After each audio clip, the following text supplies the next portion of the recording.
Good morning, everyone, and we'll go ahead and call our special called LSAC meeting to order this morning. And Ms. Frecker, if you would do the call the roll, please.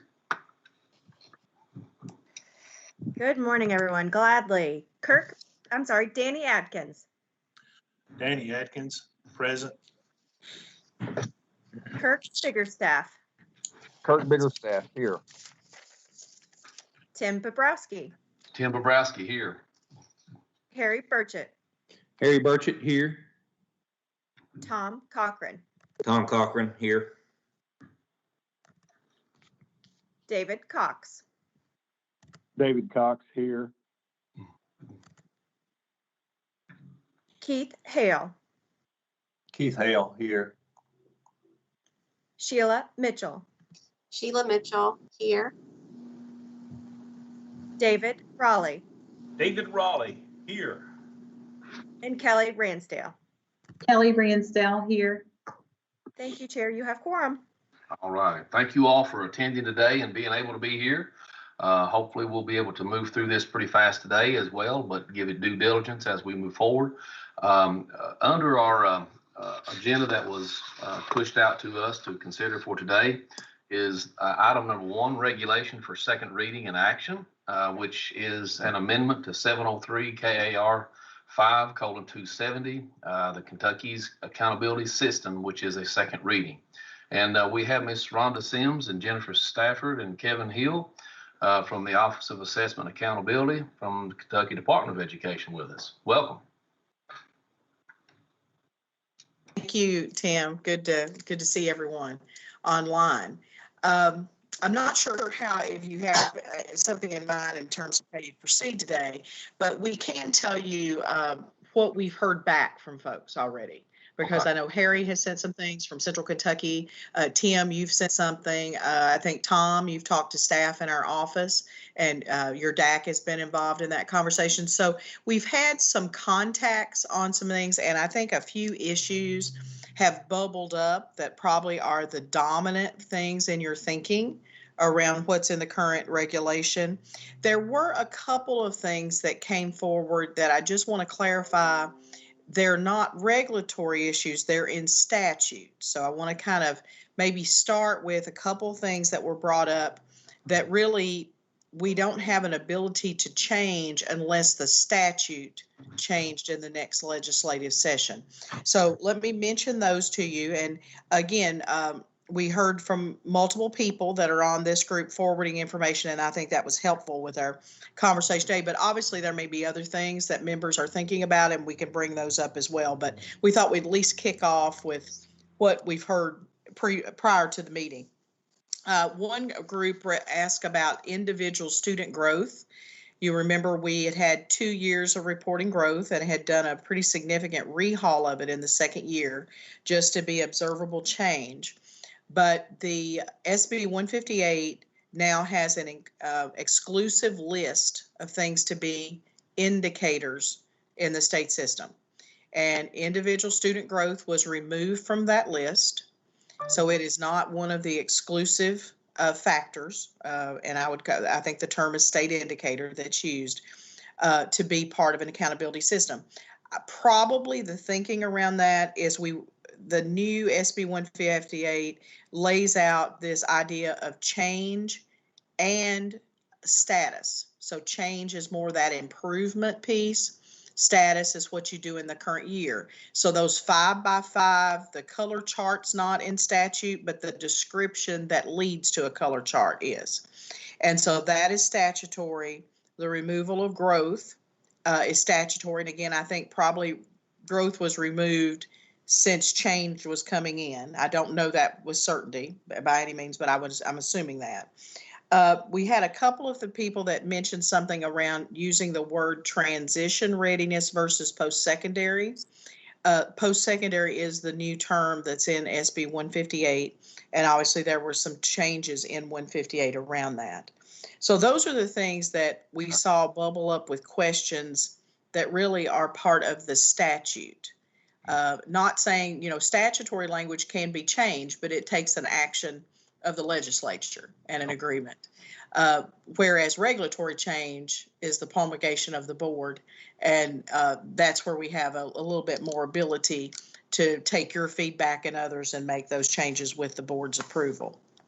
So the two big topics I think bubbled up, and then I'll pause to see if Jennifer Stafford or Kevin would add something else. There was a lot of conversation around the minimum in, whether there should be 10 at a grade, whether it should be 30 for the school, in essence, the school level. Most schools have a single level.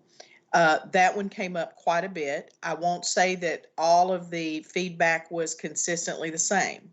You know, if you bring all of us together, we all have a different opinions on assessment accountability. And so, you know, there was some folks who liked moving to 30, others who weren't so sure about it, didn't like the maybe impact. So we can talk through minimum in a bit. The other one that came up, I thought pretty consistently, was the survey of students that's in at 4%, that's around the quality, school quality and safety measure. And that term, school quality and safety, is in 158.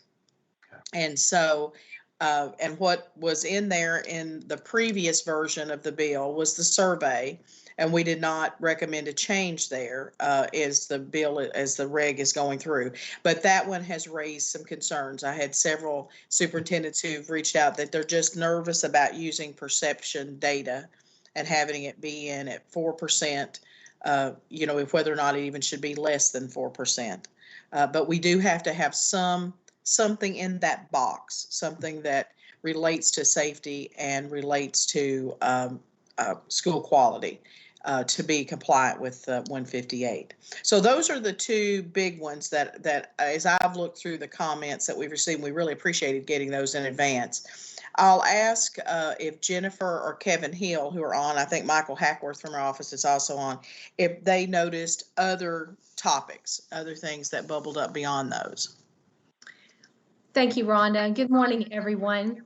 Those are the two big topics that we received feedback on. The third topic would be the percentage of weights across the indicators.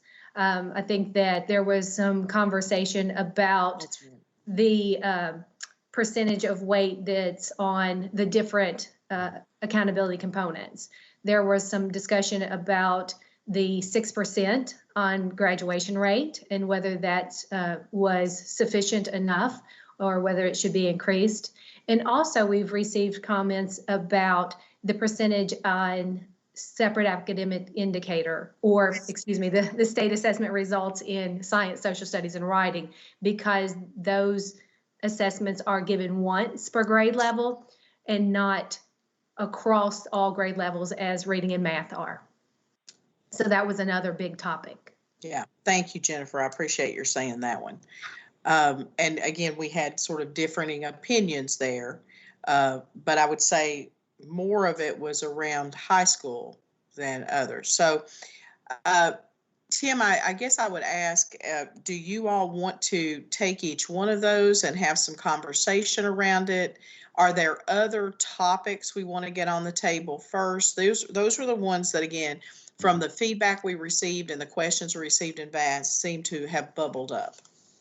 Well, Rhonda, first, I want to thank you and your team for addressing some of these concerns. You know, these are concerns that a lot of times as superintendents, we want to make sure that we're trying to look out for our own schools and our own districts, but yet look at the overall functionality of the system. So thank you for taking the time in a short amount of time to get these things together for us. You know, we've learned from you obviously this morning that Senate Bill 158 has a lot of things that are in the statutory language that, you know, may prevent anything else from happening at this point. The regulatory language, and again, I'm just asking for clarity. The regulatory piece is the number of students per school. That's regulatory. Is that correct? That's regulatory. Minimum in, the survey, and the percent of weights are all regulatory. So those are all things you can make input to, and obviously what the board agrees on promulgating, you know, goes through the public feedback process. We'll have 1 or 2 reads with the board, all of those pieces. The regulation has much more flexibility, I would say, around it than statute. And again, it's not that statute can't change. It just takes a lot of action to have the statutory change. I understand, and that helps us all better understand where we're going and how we need to move forward. So, if it's okay, I'd probably just want to open the floor for any discussion over what we've heard thus far from many of our colleagues and superintendents and other folks that may be on the show with us today. Chair Bobrowski, if I might also just make a few remarks to sort of set the table on this discussion. I think Rhonda's done a nice job talking about the implementation challenges that we're working through, and that some things are written in the statute that are really immovable unless the legislature takes action, and then what you're dealing with in what's been presented to you are the regulatory changes, which are some, I would say, more micro level policy decisions that we really have to make decisions on so that we can begin implementing this. I mean, you have to determine what the differences are between the different cut points and what are the weightings, and what is the color coding going to be? What's the end size going to be? Those decisions are necessary for us to move forward with implementing 158. So they're not necessarily written into statute, and we have some flexibility around them, but they are things that we have to make a decision on. So I think Rhonda's done a nice job sort of laying out the groundwork around. There are some things in statute and some things in regulation that we have to consider. I want to talk a little bit about a larger process change that I think has resulted in us having this special meeting today, and that is the state board's decision to allow for action to be taken after only one reading of a regulatory issue. And this is something that I sent an email out to all of you and said that we would talk about how we would manage that. The impetus for that really is the state board wishing to remove some of the bureaucratic red tape time issues in getting things done. So they want to be able to move more quickly on issues that are primarily technical or non-controversial in nature. But when they made the change to allow for an action or to take action after only one reading, it was also contemplated that there would be instances where they would use a second reading. How we might sift that apart, and we'll take some human judgment and expertise to make this decision. But if you have a technical change to a regulation, or an error that's written into regulation, or something that's written in statute that there really isn't any flexibility on how we have to write the regulation, that might be something that the state board wants to act on with only one reading. There are other things that are controversial.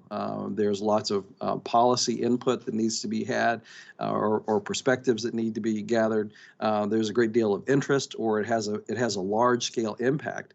Those are items that we probably want to have the state board have two readings on.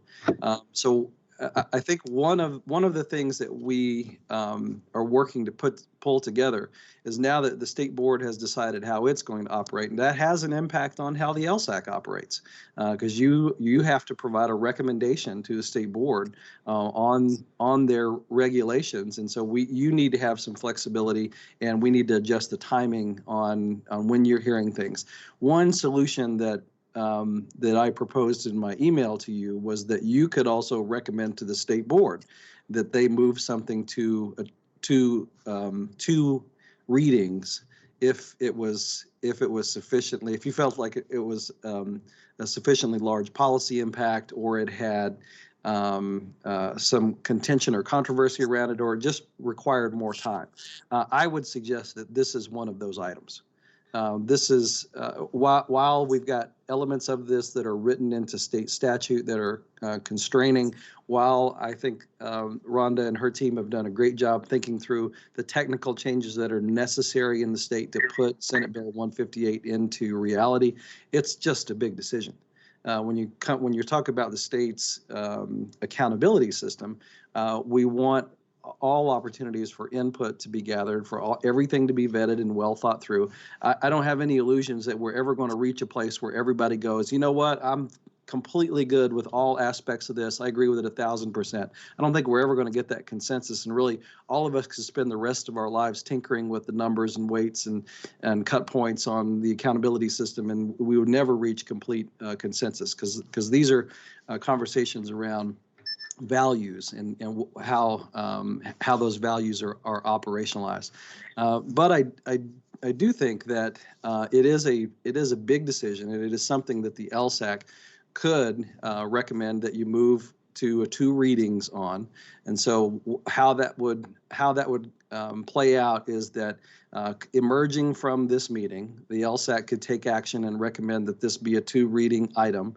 That would mean tomorrow at the state board meeting, they would shift that to be the first reading of this rule or regulation instead of an action item. So the state board would have another hearing and presentation on it, and have some more conversation. And then in February, they would come back together, and that would be their second reading, and they would take action. So simultaneously, the LSAC then would have had the meeting that we had last week on it. You've had today, and then you'll have another opportunity to engage with it in February. And so that gets the LSAC sort of cycle synced up with what the state board is doing as well.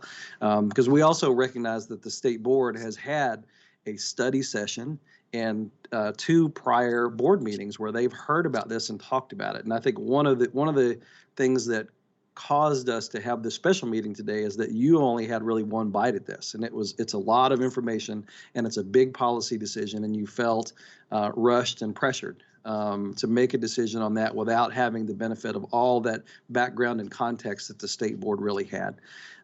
So I think making this shift to allow you to recommend a second reading, I've talked to Chair Young. She is open to and willing to make that change tomorrow to give you more time and to give really the state more time to consider this. She thinks that is wise, and I've talked to Rhonda and Todd Allen. There's no real practical impact on us if we delay this and slow it down. So we're not under a time pressure on this. In sum, I just wanted to just talk through with you some of the process that we're dealing with right now that I think has resulted from this shift from 1 reading or 2 readings to 1 reading option for the state board, and also give the LSAC then the ability to recommend things be 1 or 2 readings, so that if something if you feel like something like this requires more time and attention, you can slow the process down and have that time and attention. So I'll stop there. I know that was a lot of information, but I think one of the things that we're dealing with is this process change and how the LSAC interacts with that. Thank you, Commissioner, for your input. We probably should have let you go first. That probably would have helped everybody. But at the same point in time, the input is highly valued from our the superintendents around the table, as well as who they reach out to get feedback. And I think that process is what we're looking for, is to see that we have whatever recommendation we make, that it's heard down the road and in the line of transgressions from one point to the next, we'll say, for accountability, like it or love it. But we want to be a partner in making sure that we give things due diligence and time. And I think what you said is very worthy for us to consider today as well. So the question would be to the board, and I'm open. We've kind of got an open discussion right now, and we're still under item 1 on the second reading and action. I think from my take, just listening in, that the action piece is what we would need to kind of emulate in our records as we move forward. So there's no doubt we do have some issues and concerns, and of course I think those, obviously between regulatory and statutory, what we can change and what we could ask the State Board of Education to look at and address, those be noted. But at the same time, also note the statutory change, because, in the line of politics in Kentucky, the Kentucky Board of Education, a lot of times the legislators will look to their recommendations as well. So that's kind of my take on it at this point. Does anybody else have any questions or concerns, or another viewpoint, we'll say?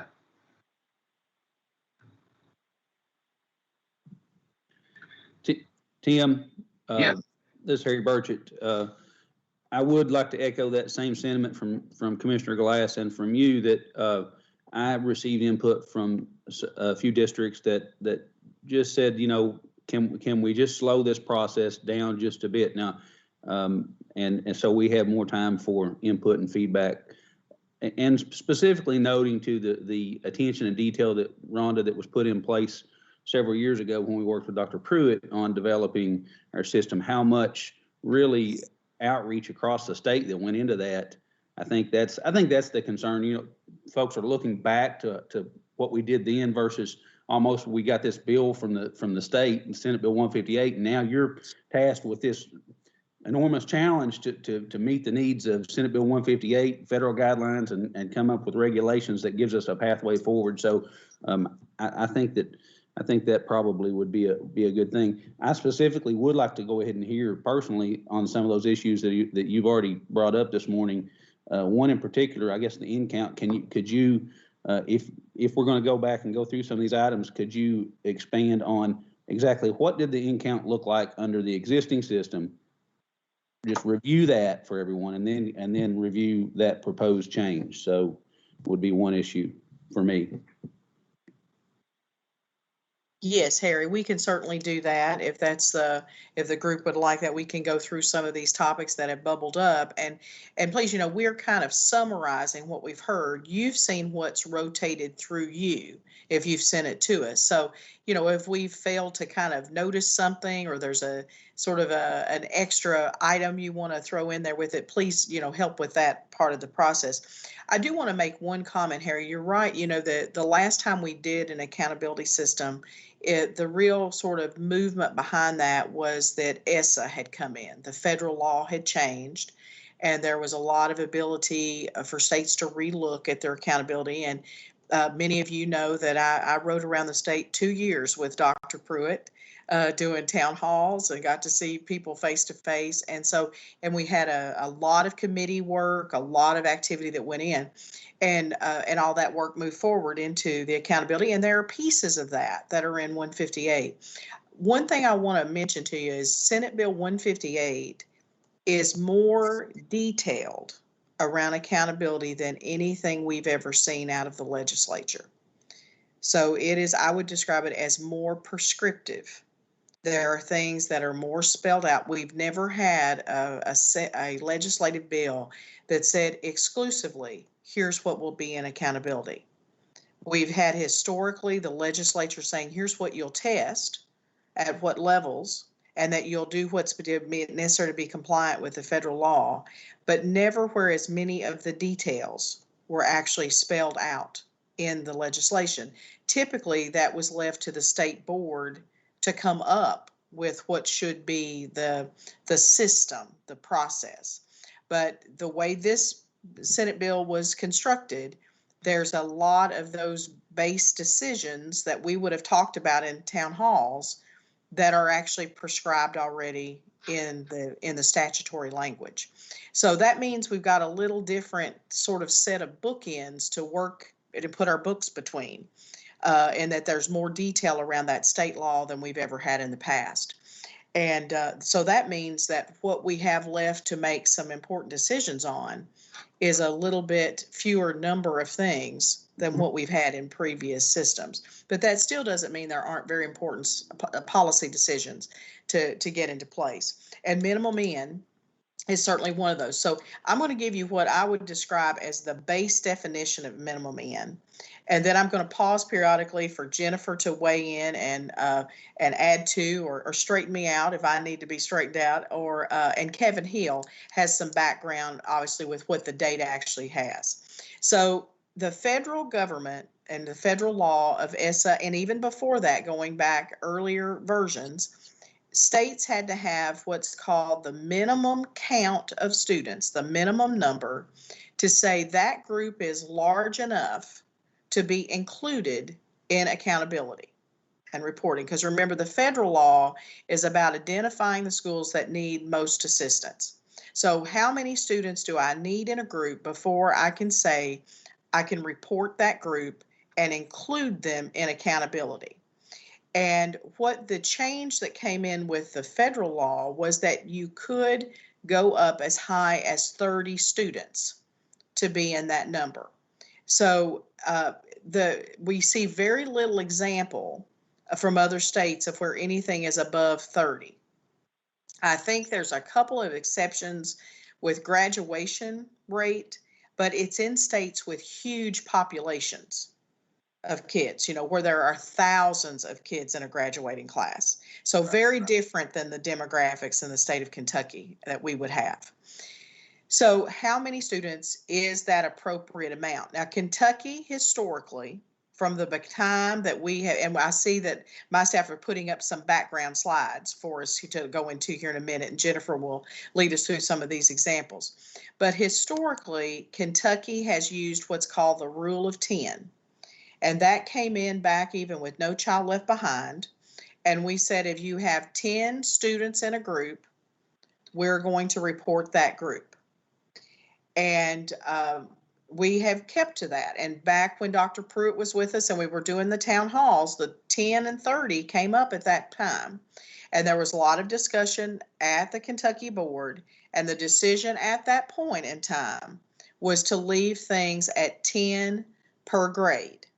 And it really kind of looks at the tested subjects and do we have 10 in that group for reporting.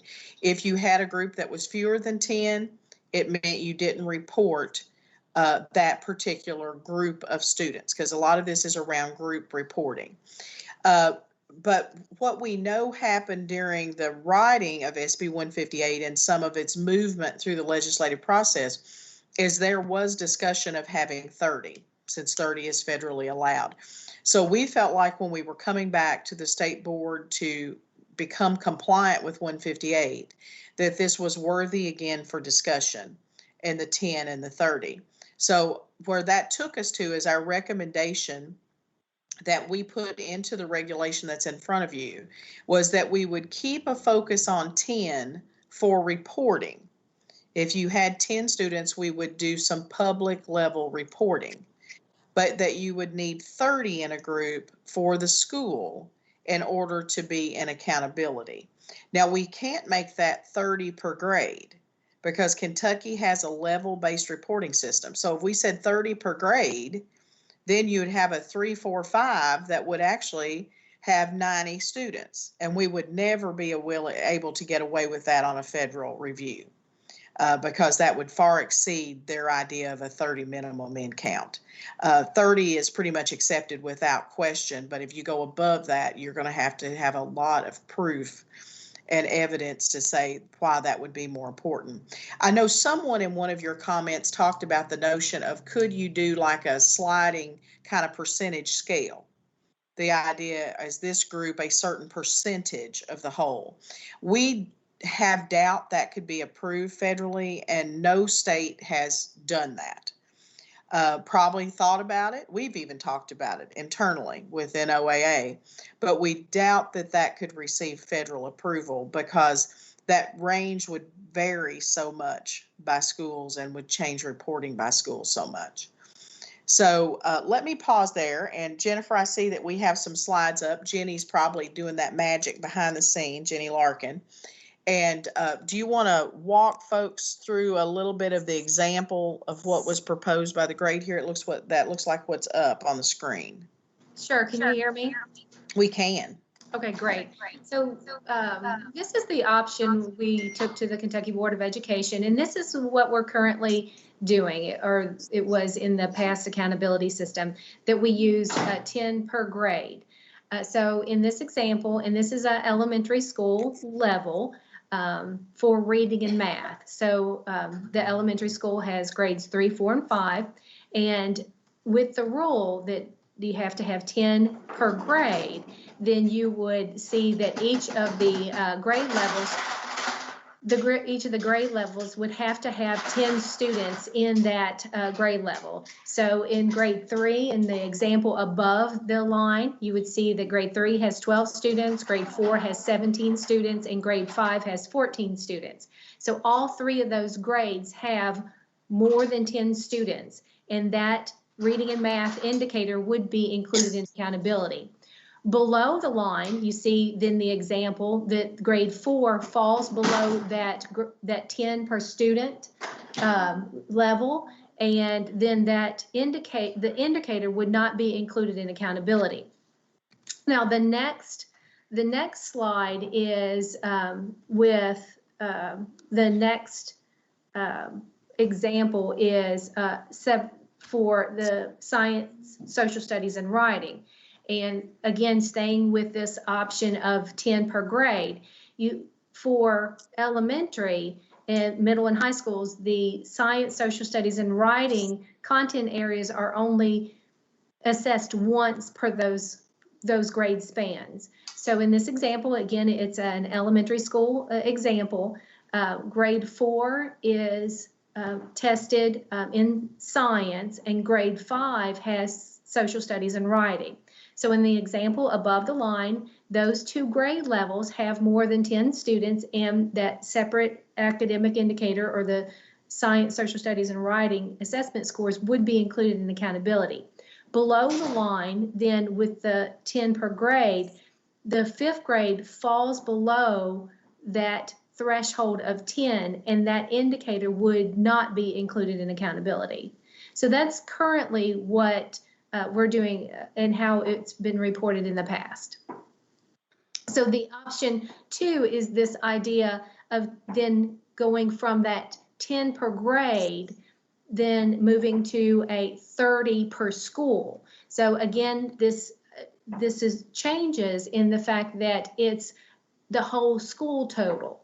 So again, the example here is reading and math, elementary school level, that grade 3 has 5 students, grade 4 has 10 students, and grade 5 has 25. Clearly that total number exceeds 30, and that indicator would be included. But below that line, below the example below the line, there's only 5 students per those grade bands, or those grades, and that indicator would not be included in accountability. Now the next example is the science, social studies, and writing again, and then above the line you can clearly see that the total is 40 students between grade 4 and grade 5, and that exceeds that 30 threshold, and it would be included in accountability. And below the line, clearly, with only 10 students in both of those grades, the indicator would not be included in accountability. So you can see that making that change, there are positives to it. When you look at 5 students in a grade, that puts a lot of emphasis on that grade level, because that has 2 content area assessments in that. There are pros and cons to each of the measures. I just have a general question, and maybe this will help, but it just appears from the numbers of the school, how many schools would we have in Kentucky that has less than 30 students in the accountability grade levels? We have quite a few. Kevin, are you able to kind of give us some little summary of that? I know you're on. Sure. And really knows the data best of all of us. The big difference, hopefully you can hear me. Yes, we can, Kevin. Sure. The big difference really is around high school, where there's one it's about grade. So the difference is you're going 10 per grade to 30 per school. So, and remember, we've got a level-based system. So the difference is high school and for separate academic, where they're you don't have the 3 grades like you do for a base school that's K-5 or 6-8. There's a variety of configurations that impacts which groups are included in accountability. So this change really impacts schools there more. At high school, you'll have less schools. When you go to 30, they're included for all groups, basically, and even for separate academic. Now, proficiency with reading and math, in some cases for K-5 schools or even K-6 where there's multiple grades, you'll pick up some groups like disability where there's groups below 10 that aren't included now. Those schools, as you roll up to 30 for a whole school, you'll include more groups in accountability. So it's a give and take, depends on the grade configuration of the school, but it varies, I guess, is the point. So in reality, if you look as a whole, if we go to 30 per school, you're going to drop out more groups for accountability overall. The impact is greater at high school when in the past, in the previous system, more schools were included, more groups were included in high schools than at elementary and middle, percentage-wise. So it would be interesting for me to see how many school configurations in Kentucky this would impact, just by virtue of a number, just so that whatever, and of course I know we can't get that today, but I mean, as this thing progresses, I would be curious as to how many school districts has less than 30 students in grades 3, 4, and 5 in Kentucky, and or grades 6, 7, and 8 for middle school. And then of course high school, obviously, you're looking at 9, 12. I just, the system, it sounds like to me, and this is just Tim's opinion, and it bears no weight on anything. It just, from the numbers that that are out there, I would want to know how many schools and students this could impact. And if you can find that out and somebody shoot that around to us, that would be good, and then we can look at that when we get back around. Yeah. Let me touch on that. I mean, basically, if you're looking at whole school by level, it's majority schools, 90 over 90, 95% to 98 have 30 per level. Okay, for all students. Now, the issue is around groups, student groups, and that's where the accountability comes into play for, economic disadvantaged, disability, et cetera. So that's the ones where this really comes into play. I mean, we're not talking about issues for whole school. It's really around groups. Okay. Because what we just saw in the previous slides is that it was per school, 30 per school. And the school configuration might be, K-5, for example, right, or K-6, but it would be 30 kids within that configuration of the school, correct? For the group. So Yeah, we apply this to every group. Okay. So yeah, Kevin, let me expand on something you just said. Okay, reading math, 3rd, 4th, and 5th grade. Okay, let's leave it there. Where we're at. 3rd, 4th, 5th grade, I have a K-5 configuration. All right. So, Rhonda, if you want to go ahead, I didn't mean to. Well, yeah, let me add one thing to Kevin. So it's almost like you have to ask the question, do you have 30 students? And you have to ask it multiple times. Do you have 30 students when I think about all students in the school? Right. And as you said, more than 90, high 90% would have at least 30 students, all students, counting every kiddo, 3, 4, and 5. We have a few really tiny schools out there, but most would have at least 30. But then you have to come back and say, do I have 30 students that are identified for special education with an IEP? Do I have 30 students that are African American? Do I have 30 students that are English learners? Do I have 30 students that are receive free and reduced lunch, which is our poverty indicator? So you have to kind of keep asking that question. And if you say yes to that, then you have that group be reportable and in accountability. So they would be accountable. If you said no with one of those groups, then that group would not show up in accountability. Right. Yeah. So you just have to ask the question over and over. We have, in Floyd County, that has impacted us over the last 3 or 4 years as, like you said, the subgroup of special needs students at one school was less than 10. So that's the way it's broken out, Tim, as in subgroups. Yeah. Right.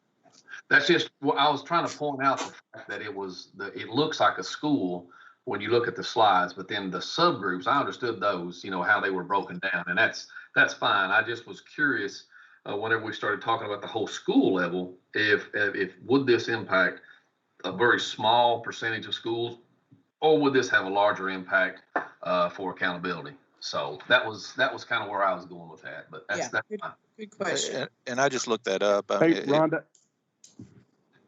let me give a real quick I'm the sorry. percentage. If you look at whole school, it's we were using 10 per grade at 99%, 99.2. If you go to 30, it's at 99.4. So you basically had two more schools that would be included. So it's you're almost everyone for all students has a population of 30. Okay. All right. Thank you, Kevin. That helps with the clarification. And Commissioner, I think you were going to say? Yes. I was just going to say that I think in some of the documents that we provided to the state board as they were considering this, we touched on this as well. So we may want to provide to the LSAC all of the presentations that were given to the state board, so you have the opportunity to review that. I know that Rhonda's team also has a technical white paper that I think was distributed to you as well. And so there are some supporting documents that we can provide to you that answers questions like the one that was just raised. We can do that. Okay. And again, Rhonda, this is Dave Cox. Can you hear me? yes. Yes, Dave. Hey, Rhonda, thanks. The way I'm looking at this, and tell me if I'm thinking about this correctly, when you're looking at the 30 per school or the 10 per grade argument here, basically the biggest issue to me would be that if you go with 30 per school, then you're looking at one grade could come through, one particular group of kids could come through, have an exorbitant number of subgroup kids, and as they travel through your system, they can make basically every school that particular group is in accountable. Is that correct? Rather than doing it 10 per grade level.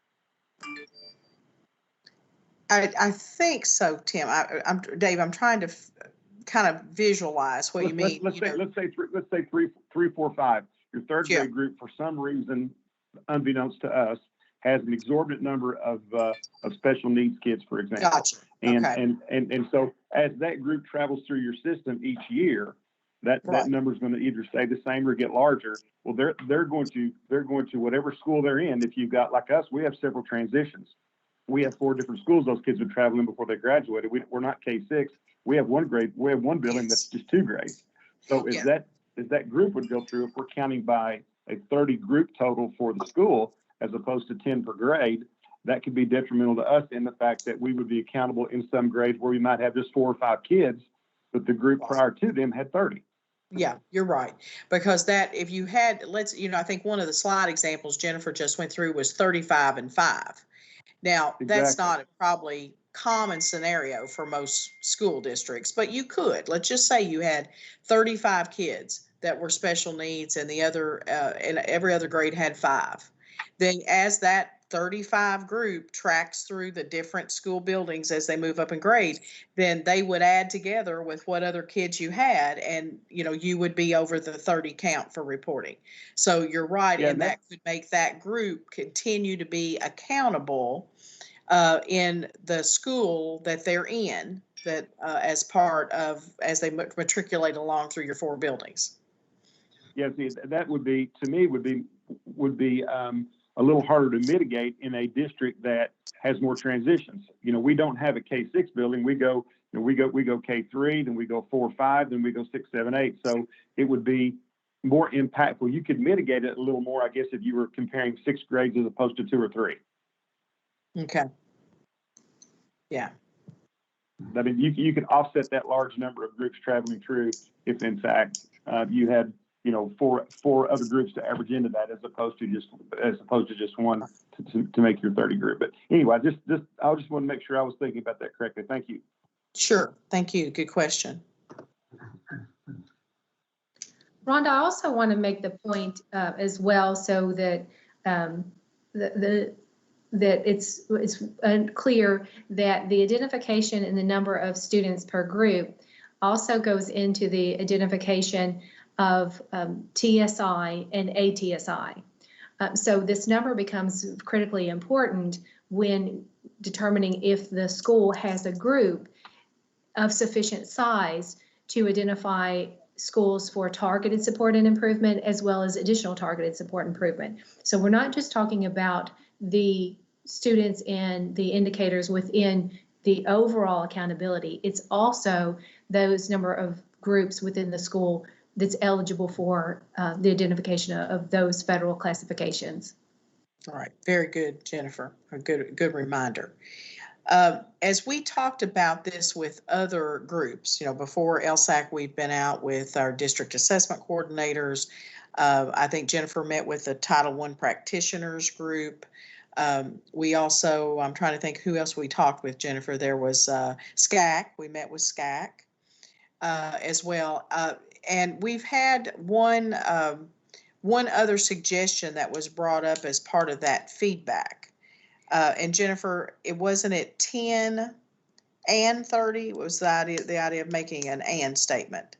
That's correct, to have those two criteria that would be imposed on the identification. So if we did that, if we move forward with that, you would still do the first cut of 10 in a grade, and then you would check to see if you had 30 for the whole school for reporting. Now, I will say that we have not confirmed whether we federally can do that. We know 10 can be used. We know 30 can be used. We've seen what other states have, and that's another thing we can share with you. If it's not been shared with LSAC, we've shared it with the board. We have a little national document that was pulled together, I think, in 2017, when people were first putting their accountabilities in place that show if they're using 10 or 30. And I don't believe there's anybody who is using a combination on that national list. But that is at least a notion that has been proposed that kind of pulls together what we did do with also this idea of a new 30. But we would have to see if it were, if it can be accepted federally. Hey, Rhonda, if you could just, this Harry Burchett again, going back to what's in current reg, if you could just clarify for me this one piece, after looking at that presentation of the slides, is it currently that if any one grade is less than 10, then the indicator would not be reported for accountability? If any one of grades 3, 4, or 5, or is it if anyone has more than 10, that it would be reported? If you fall below 10, how we currently do it, if you fall below 10 in one of those grades, and we actually look at the grade right now and the subject area, I believe, don't we, Kevin? If you fall below 10, we would not report you for that particular group. In any one grade and subject area? Right, in Right. one grade. Okay. I believe that's the way we've been doing it, isn't it, Kevin? It's actually 10 per grade, so. 10 per grade. Okay, it's per grade. Right, So so, not per so subject, it's per grade. to be included, you must have 10 per grade. And that's the difference. I mean, basically, we've been looking at a per grade system. We're looking at whole school for indicators. So at regular schools, a standard configuration of K5, 6, 8, there's not a lot of difference really for proficiency. Right. But separate academic, that makes a difference. High school makes a difference because of what's tested those grades. So Right. that's the difference. Thank you. And, part of our proposal to keep 10 in reporting is to make sure we're publicly transparent. But 30 puts a higher number, a little bit more focus on reliability. Remember when we first started talking about this last week, this is the minimum in is kind of a balance between reliability, how big can the number be to be more stable, versus transparency and inclusion, particularly the inclusion of all students. So you've got a little balance between those features. So when we recommended 30, we felt like that was putting a little more emphasis on reliability of the number, especially when you can pair that with the notion of having 10 to be publicly reported. So you still have a transparency there, and you would know how those groups are doing. Hey, Rhonda. This is Yes. Tom Cochran, Johnson County. Just another follow-up question. Could we find out, or would it be helpful to us to see the configurations of all of our schools? Is there an easy way to get a list of that? And let me give you an example. We're not the norm. We're configured, our elementary is K through 6. And so in essence, if we go to 30, we would be looking at a 30 count, and then count of 30 for grades 3, 4, 5, and 6, which would lower on average the number of kids per grade level that we would have in order for reporting. So it would go from if grades three grades would be average 10 per grade. I know it wouldn't have to be 10. Grades 4, you'd drop to below 8 per grade, and you'd still be fall under accountability and possibility of TSI, CSI, correct? Correct, and we can certainly pull that by configuration. We have all of that data and how schools are configured. I don't know, Kevin, if you have anything you want to share kind of off the top of your head about that or not. Yeah, that's a good example of kind of an exception in the rule where K-6 schools were given a benefit of 40. I mean, really, so which kind of is an outlier compared to federal guidance. So I think we have to take this all in a balance and look as a whole. But yeah, we'll pull together the grade ranges and provide that data.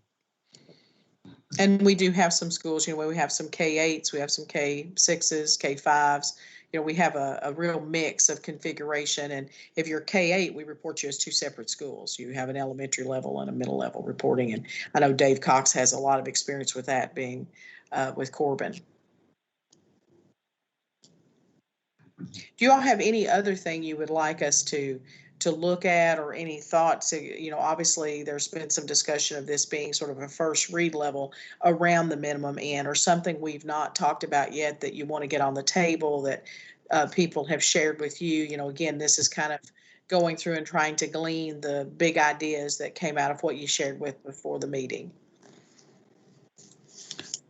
Ron, if I could jump in Yes. with a potential process for the LSAC. Again, I think there are two questions that the LSAC needs to resolve. One is, what do you wish to recommend to the state board in terms of process? On the agenda for LSAC, it says this is a second reading. I just checked again to be sure. On the state board's agenda, it's listed as a first reading, but as an action item. So this was going to be one of those things that the state board heard once and then acted. It sounds like, based on this conversation, something that emerges from the LSAC is a recommendation to the state board to move this regulation to a 2-reading process. And so what would happen tomorrow is the state board would have its first reading on this and then come back in February for the second reading on it.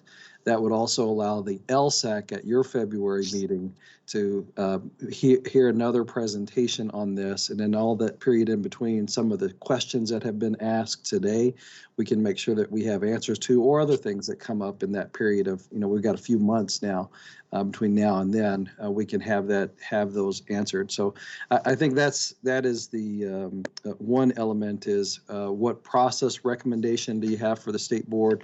And then the second thing is, what are the specific technical questions about this regulation, if there are any more? Some of those have been raised today. I think in terms of a formal action or recommendation from the LSAC, that formal action or recommendation would be to recommend that the state board move this regulation to a 2-reading model. Okay. Thank you, Commissioner, for your input. I guess at this point, I'll just ask if there's any other questions or comments before we proceed.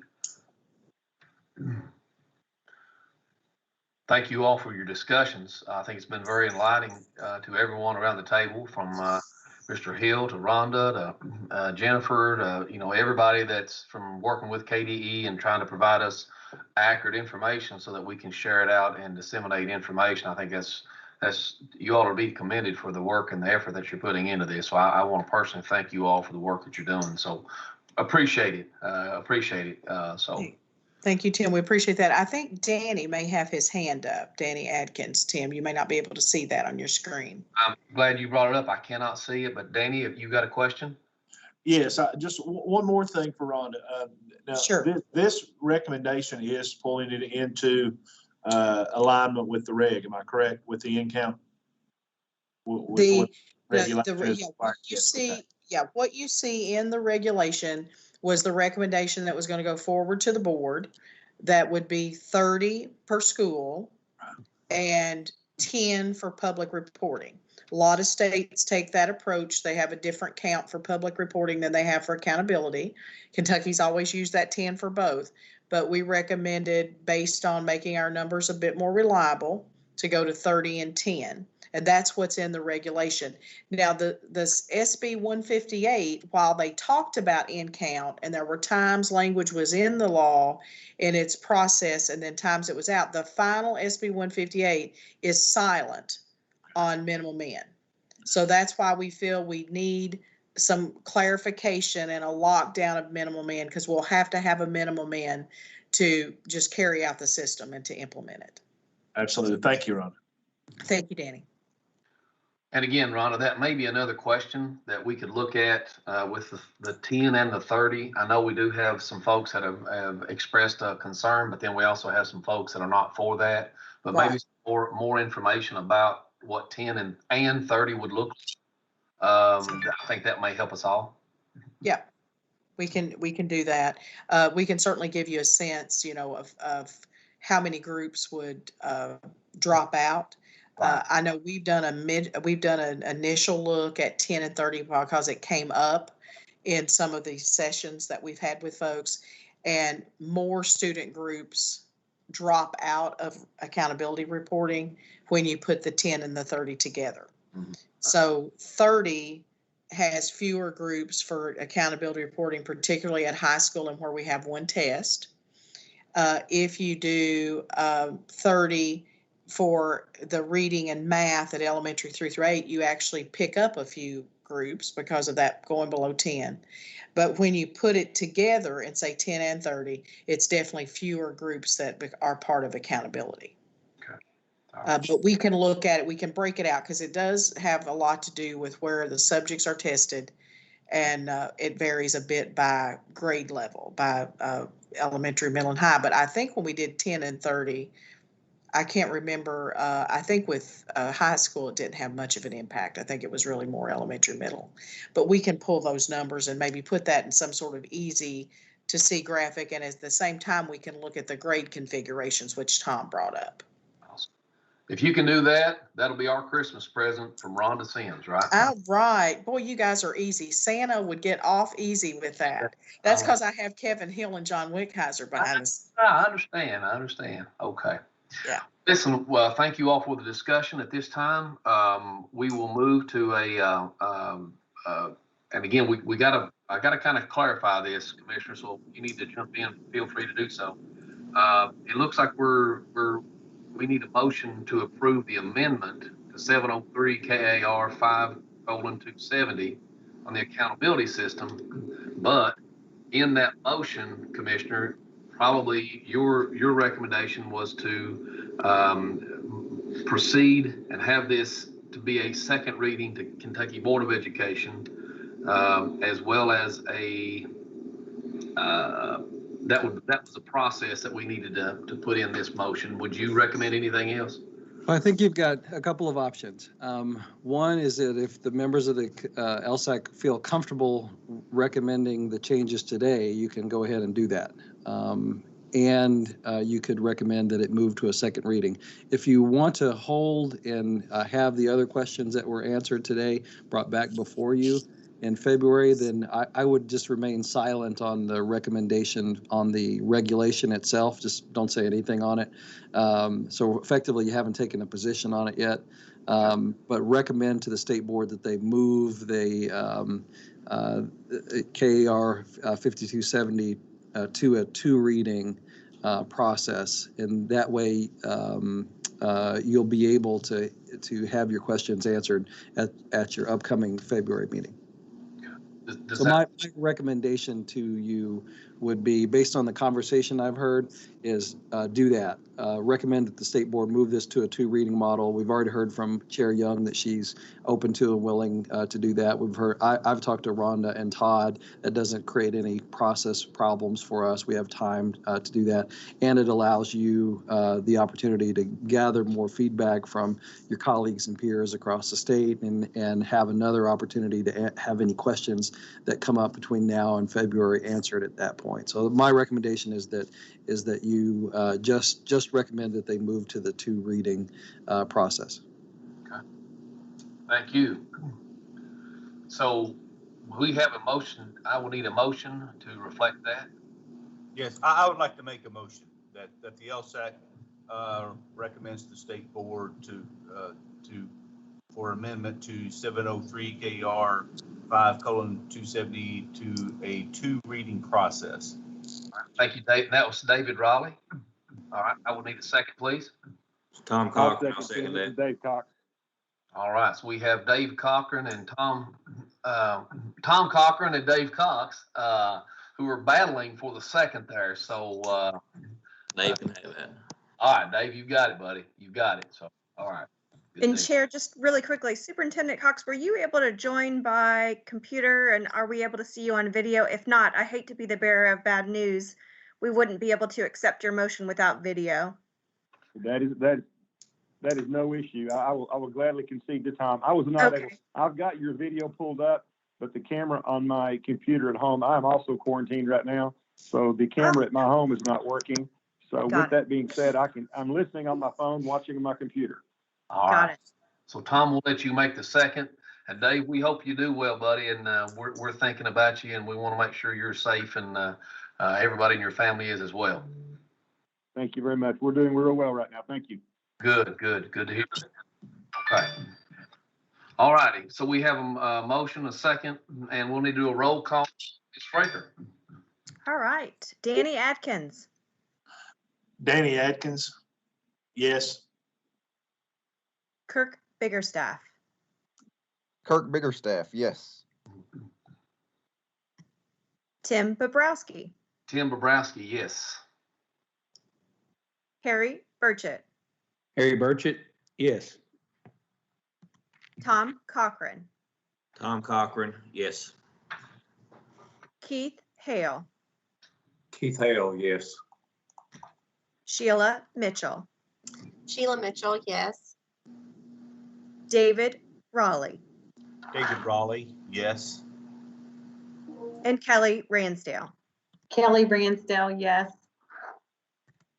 Chair. All righty. Thank you. Moving on to the second item, which would be an adjournment. Do I have a motion to adjourn today's LSAC meeting? I'll make a motion to adjourn. Harry Burchett. Thank you, Harry. I need a second, please. Danny Atkins, second. Kirk Biggerstaff. All right. I think I heard Danny first there, and we will need to have a roll call vote, please. Ms. Fraker. Danny Atkins, Danny Atkins, yes. Kirk Biggerstaff, Kirk Biggerstaff, yes. Tim Bobrowski, Tim Bobrowski, yes. Harry Burchett, Harry Burchett, yes. Tom Cochran, Tom Cochran, yes. Keith Hale, Keith Hale, yes. Sheila Mitchell, Sheila Mitchell, yes. David Raleigh, David Raleigh, yes. and Kelly Ransdale. Kelly Ransdale, yes. Thank you, Chair. Thank you for another great meeting, and your meeting is adjourned.